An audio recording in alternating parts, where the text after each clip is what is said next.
গঞ্জের যে টায়ারে আগুন লেগেছে কারখানায় এবং সেখানে এখন অনেক মানুষ নিখোঁজ আছেন সেই খবর রাখছেন আমাদের সহকর্মী ইশতিয়াক ইমন।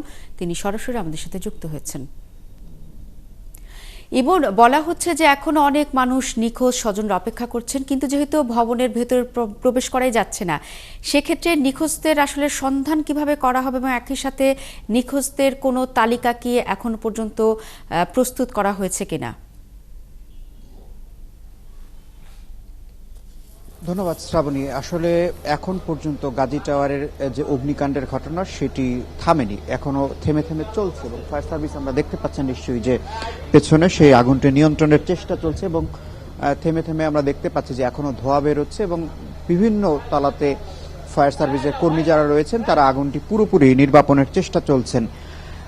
পুরো এই ভবনটিতে ঠিক কত মানুষ আটকা পড়েছে তার সঠিক কোনো পরিসংখ্যান নেই। ছাত্র এবং প্রশাসনের পক্ষ থেকে গতকাল পর্যন্ত একটি তালিকা করা হয়েছে, সেখানে আমরা 129 জনের নাম এবং ফোন নাম্বার পেয়েছি। সেই 129 জনের তালিকা এর মধ্যে তৈরি হয়েছে, কিন্তু যারা অপেক্ষমান স্বজন রয়েছেন এবং এলাকাবাসী রয়েছেন এবং এই কারখানায় যারা কাজ করতেন তারা বলছেন সেই সংখ্যাটি 200-রও বেশি হতে পারে, এটি তারা ধারণা করছেন। ভবনটির এত নাজুক অবস্থা যে ভেতরে আসলে প্রবেশ করা যাচ্ছে না। একটু ঘটনাটা বলে রাখি যে 5 তারিখে সরকার পতনের পরেই এটি একটি বিশাল এলাকা জুড়ে একটি কারখানা, অনেক বড় এলাকা। আপনি হয়তো একটি ভবন আমরা দেখতে পাচ্ছি, এরকম আরো বেশ কয়েকটি কারখানা গোডাউন রয়েছে। এখানে পাইপ তৈরি হতো, টায়ার তৈরি হতো, মোটর তৈরি হতো, এরকম নানান জিনিসপত্র তৈরি হতো।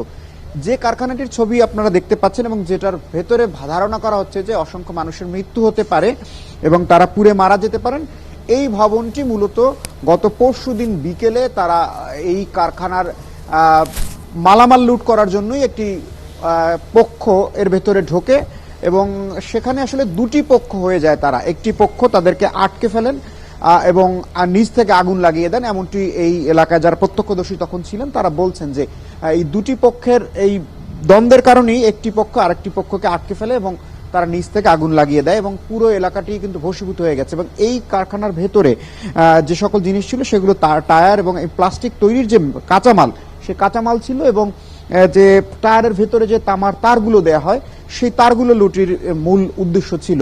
এবং পুরো এলাকাটি 32 ঘন্টায় এই কারখানাটি পুড়েছে এবং বিল্ডিং এর বা ভবনের যে এখন পরিস্থিতি তাতে ভবনের যে স্বাভাবিক যে অবস্থান সেটি নেই, সেটি অনেকটাই এখন খারাপ পরিস্থিতিতে রয়েছে, যে কারণে ফায়ার সার্ভিসের কর্মীরা ভেতরে ঢুকে তন্ন তন্ন করে খোঁজা বা মরদেহগুলো উদ্ধার করা সেরকম কোনো অবস্থায় যাচ্ছে না। কারণ তারা বলছেন যে গণপূর্ত বিভাগ থেকে লোক এসে যদি এটাকে ঝুঁকিমুক্ত বলেন তাহলেই তারা আসলে ভেতরে প্রবেশ করবেন এবং সেটি তারা খোঁজাখুঁজি করার চেষ্টা করবেন। কিন্তু বাইরে যারা স্বজন রয়েছে তাদের সাথে কথা হয়েছে, তারা বলছেন যে যে কোনো অপরাধী হোক বা যেভাবেই হোক তারা ভেতরে এসেছেন, তারা তাদের এই যে স্বজনের মৃতদেহ বা যারা যদি পুড়ে মারা গিয়েও থাকেন অবশিষ্ট মরদেহ হলেও তারা ফেরত চান।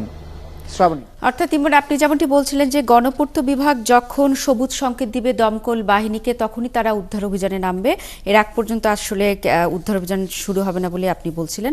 আপনাকে অসংখ্য ধন্যবাদ। দর্শক, আমাদের সহকর্মী ইশতিয়াক ইমন বলছিলেন রূপগঞ্জের যে গাজী টায়ার কারখানায় যে আগুন লেগেছে সে বিষয়ে সবশেষ তথ্য।